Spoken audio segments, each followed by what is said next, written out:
Hi, നമസ്കാരം. ശ്രീ ക്രിയേഷൻസിന്റെ പുതിയൊരു വീഡിയോയിലേക്ക് ഏവരെയും സ്വാഗതം ചെയ്തുകൊള്ളുന്നു. ഇന്നത്തെ വീഡിയോയിൽ നിങ്ങൾക്കായി ഒരു കിടിലൻ അച്ചാർ ഉണ്ടാക്കാനുള്ള പരിപാടിയാണ്. അച്ചാർ എന്ന് കേൾക്കുമ്പോൾ നമ്മൾ സാധാരണ മാങ്ങയും നാരങ്ങയൊക്കെ ഉണ്ടാക്കാറുണ്ട്. പക്ഷെ അതിൽ നിന്ന് വ്യത്യസ്തമായി ഒരു അച്ചാറാണ് ഷാർക്ക് അച്ചാർ. എന്നുവെച്ചാൽ ഉണങ്ങിയ സ്രാവിന്റെ ഇറച്ചി കൊണ്ട് അച്ചാർ ഉണ്ടാക്കുന്നതാണ്. അപ്പോൾ നമുക്ക് വീഡിയോയിലേക്ക് കിടക്കാം. ചെയ്യേണ്ടതെന്ന് വെച്ചാൽ ആദ്യമായിട്ട് നമ്മൾ ഇതിനെ സ്ലൈസ് ചെയ്ത് വെച്ച ഈ ഷാർക്കിനെ ഒരു മണിക്കൂർ നമ്മൾ വെള്ളത്തിലിട്ട് വെക്കണം. എങ്കിൽ മാത്രമേ ഇതിൽ നല്ലതുപോലെ ഉപ്പ് ചേരുന്ന ഒരു മീനാണ്. അപ്പോൾ അതുകൊണ്ട് നല്ലതുപോലെ നമ്മൾ വെള്ളത്തിൽ അരിഞ്ഞിട്ട് ഒരു മണിക്കൂർ കഴിഞ്ഞ ശേഷം അതിൽ നിന്ന് നമ്മൾ കഴുകി എടുക്കേണ്ടതാണ്. കഴുകിയെടുത്തതിന് ശേഷം അത് ചേർക്കേണ്ട ചേരുവകൾ ആദ്യം ഒരു 2-3 ടീസ്പൂണ് മുളക് പൊടി ചേർക്കുക. ഇത് നമുക്ക് വറുത്തെടുക്കാൻ വേണ്ടിയാണ്. അതിനു വേണ്ടിയുള്ള ആദ്യത്തെ പ്രോസസ്സിംഗ് ആണ്. അതിലേക്ക് ഒരു സ്പൂൺ മഞ്ഞൾപ്പൊടി. ഇതിപ്പോൾ 1 കിലോയാണ് ഞാൻ വറുക്കാൻ വേണ്ടി റെഡിയാക്കിയിട്ടുള്ളത്, അച്ചാറിന് വേണ്ടിയിട്ടുള്ളത്. ഇത് ഞാൻ വയനാട് പോയപ്പോൾ അവിടെ നിന്ന് വാങ്ങിയാണ്. ഞാൻ സാധാരണ തിരുവനന്തപുരത്ത് നിന്നൊക്കെ വാങ്ങിച്ചിട്ടുണ്ട്. പക്ഷേ ഇത്രയും നല്ല കട്ടിയിട്ടുള്ള എനിക്ക് പീസ് ഇതുവരെ കിട്ടിയിട്ടില്ല. ഇതിപ്പോൾ വയനാട് പോയപ്പോൾ അവിടെ വെച്ച് ഏറ്റവും നല്ല കട്ടിയുള്ള ഇതായിരുന്നു. നല്ല ടേസ്റ്റിയും ഫ്രൈ ചെയ്ത് കഴിച്ചപ്പോഴും നല്ല ടേസ്റ്റ് ആയിരുന്നു. അതുകൊണ്ട് ബാക്കിയുള്ളത് ഞാൻ അച്ചാർ വയ്ക്കാനുള്ള ഇതിലാണ്. അപ്പോൾ ഇത് മിക്സ് ചെയ്ത് വെച്ചതിന് ശേഷം ഒരു അരമണിക്കൂർ വെക്കുക. അതിനുശേഷം നമ്മൾ ഒരു പാന് അടുപ്പത്ത് വയ്ക്കുക. എല്ലാ പ്രാവശ്യവും അലുമിനിയത്തിലുള്ള പാത്രമാണ് വെച്ചുകൊണ്ടിരുന്നത്. ഇതിപ്പോൾ കുറച്ചുകൂടെ കട്ടിയുള്ള ഒരു പാനാണ് വെച്ചിട്ടുള്ളത്. അതിലേക്ക് നമുക്ക് വറുത്തെടുക്കാൻ വേണ്ടി വെളിച്ചെണ്ണ വേണമെങ്കിൽ വെളിച്ചെണ്ണ ചേർക്കാം. ഞാനിപ്പോൾ എള്ളെണ്ണയാണ്, നല്ലെണ്ണ അതാണ് ഉപയോഗിക്കുന്നത്. ആവശ്യത്തിന് ഒഴിച്ച് തിളച്ച് വരുമ്പോഴേക്കും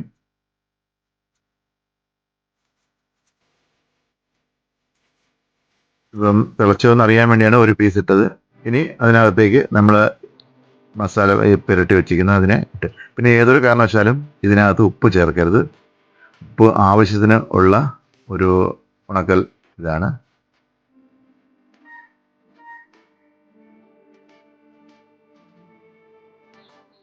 ഇത് നമുക്ക് നല്ല മുരിയുന്ന രീതിയിൽ ക്രിസ്പി ആയിട്ട് ഫ്രൈ ചെയ്തെടുക്കണം. എങ്കിൽ മാത്രമേ നമ്മൾ അച്ചാർ കൂടുതൽ ദിവസം നമുക്കിത് ഉപയോഗിക്കാനും പറ്റുകയുള്ളൂ.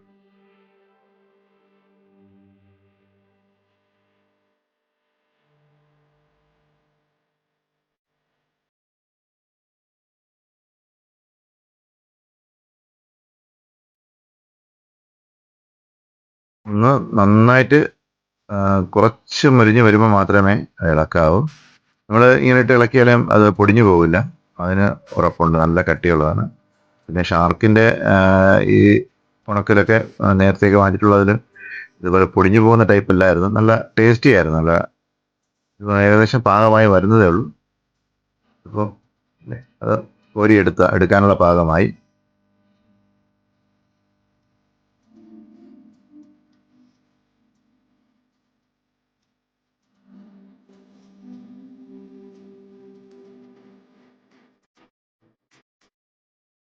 ഇത് രണ്ടാമത് ഇട്ടതാണ്. പിന്നെ അതിൽ വരുന്ന ഈ മസാല ഉണ്ടല്ലോ, മുളകും മഞ്ഞൾ പൊടിയൊക്കെ ചേർത്ത മസാല, നമ്മളത് ഉപയോഗിക്കാതിരിക്കാൻ മാക്സിമം നോക്കുക. വെച്ചാൽ ഇതിൻ്റെ ഉപ്പ് കംപ്ലീറ്റ് അതിൽ പിടിക്കുന്നുണ്ട്. ഇനി നമുക്ക് അച്ചാറിൽ ഉണ്ടാക്കാനുള്ള ഇത് നോക്കാം. നേരത്തെ നമുക്ക് ഇതിൽ ഫ്രൈ ചെയ്ത് വെച്ച എണ്ണ വേണമെങ്കിൽ ഒഴിക്കാം. ഞാൻ അല്ലെങ്കിൽ നമ്മൾ ഫ്രഷായിട്ടുള്ള നല്ലെണ്ണ ഇതിൽ ഒഴിക്കാവുന്നതാണ്. ഒന്ന് എണ്ണ നന്നായിട്ട് തിളച്ച് വരുമ്പോൾ അതിലേക്ക് 2 ടീസ്പൂൺ കടുക് ഇടുക.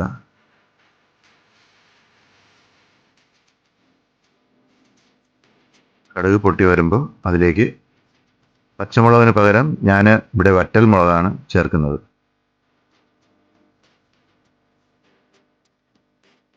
ഒരു 4 എണ്ണം എടുത്തിട്ടുണ്ട് ഞാൻ.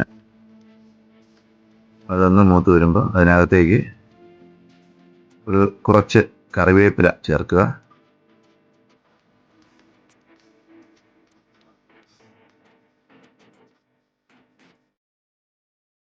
കറിവേപ്പില ഇപ്പോൾ ഏകദേശം നല്ല മൂത്ത് വന്നിട്ടുണ്ട്. ഇനി അതിലേക്ക് നമ്മൾ നേരത്തെ റെഡിയാക്കി വെച്ചിട്ടുള്ള വെളുത്തുള്ളി അത് അതിലോട്ട് ചേർത്ത് അതൊന്ന് കുറച്ച് ഇളക്കി കൊടുക്കുക. അപ്പോൾ കുറച്ചുകൂടെ നല്ല ക്രിസ്പി പരുവായി വരും.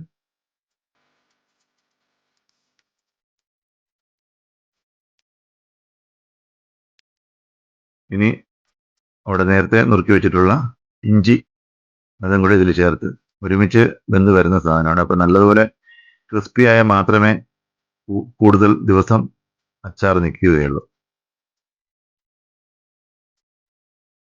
നന്നായിട്ട് ഇളക്കി കൊടുക്കുക. അപ്പോഴേക്കും അത് നല്ല ഒരു മുരിഞ്ഞ ഒരു പരുവാകുമ്പോൾ നമുക്ക് അടുത്ത ചേരുവകൾ ചേർക്കാം.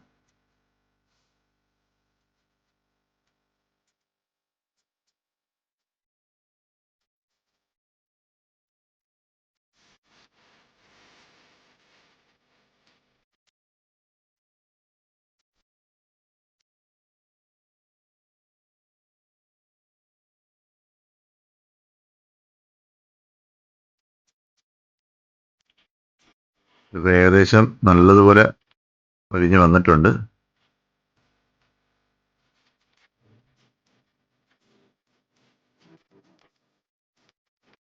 ഇനി അതിലേക്ക് നമുക്ക് ഇതിനാവശ്യമായിട്ടുള്ള ചേരുവകൾ ചേർക്കാം. ഒരു ടീസ്പൂൺ മഞ്ഞൾപ്പൊടി. നമുക്ക് അച്ചാർ പൊടി വേണമെങ്കിലും വെച്ച് ചെയ്യാൻ പറ്റും. പക്ഷേ ഞാനിപ്പോൾ ഇവിടെ അല്ലാതെ തന്നെ ചെയ്യാൻ. 3 ടീസ്പൂൺ മുളക് പൊടി.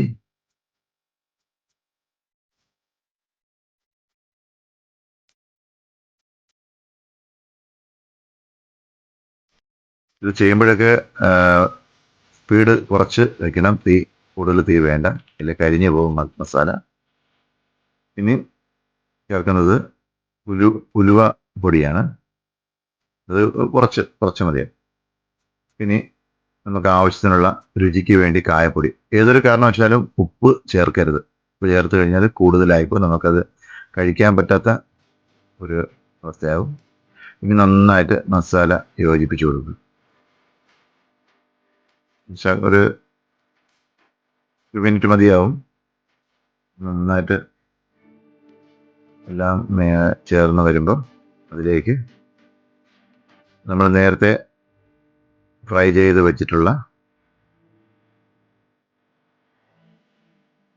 ഷാർക്ക്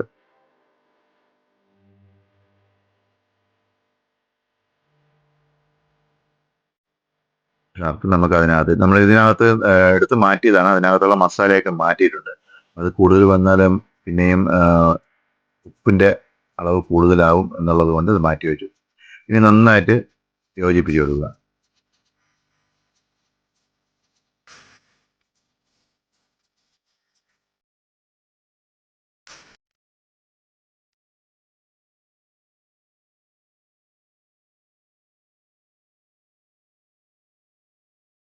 ഇതിപ്പം മുഴുവനായിട്ടും മസാല ഉൾപ്പെടെ അതിൽ നന്നായിട്ട് വെച്ചിട്ടുണ്ട്.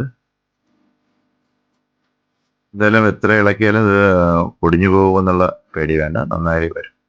ഇനി ഇതിലേക്ക് നമുക്ക് കുറച്ച് ഗ്രേവിക്ക് വേണ്ടി വിനാഗിരി ഒഴിച്ചു കൊടുക്കാം.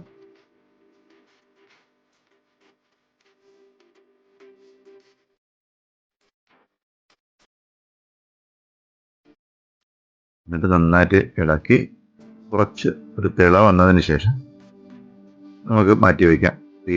സ്റ്റൗ ഓഫ് ചെയ്യാം.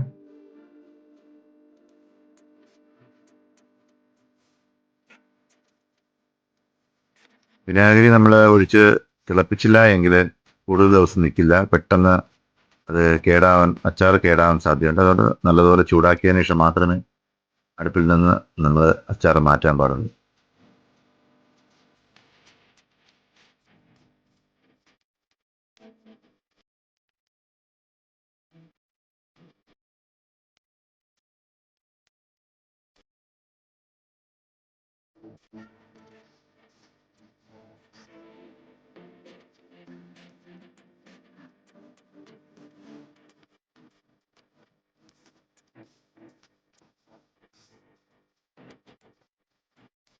ഏകദേശം ഇപ്പം നമ്മുടെ അച്ചാർ റെഡി ആയിട്ടുണ്ട്. അപ്പോൾ നിങ്ങൾക്ക് വീഡിയോ ഇഷ്ടമായെന്ന് വിചാരിക്കുന്നു. എല്ലാവരും വീട്ടിൽ ഇത് ചെയ്തു നോക്കുക. ഷാർക്കിൻ്റെ ഇത് കിട്ടുകയാണെങ്കിൽ. വീഡിയോ ഇഷ്ടമായെങ്കിൽ ചാനൽ സബ്സ്ക്രൈബ് ചെയ്യാൻ മറക്കരുത്. ഇനിയും സബ്സ്ക്രൈബ് ചെയ്യാത്തവർ സബ്സ്ക്രൈബ് ചെയ്യുക, ബെല്ലൈക്കൺ അമർത്തുക, ഓളും കൊടുക്കുക. കമൻറ്റ്, ലൈക്ക്, ഷെയർ കമൻറ്റ് ബോക്സിലിടുക. നിങ്ങളുടെ വിലപ്പെട്ട അഭിപ്രായങ്ങൾ കമൻറ്റ് ബോക്സിൽ ഇടുക. അച്ചാർ റെഡി ആയിട്ടുണ്ട്. ഇനി സ്റ്റൗ ഓഫ് ചെയ്യുക. Thank you.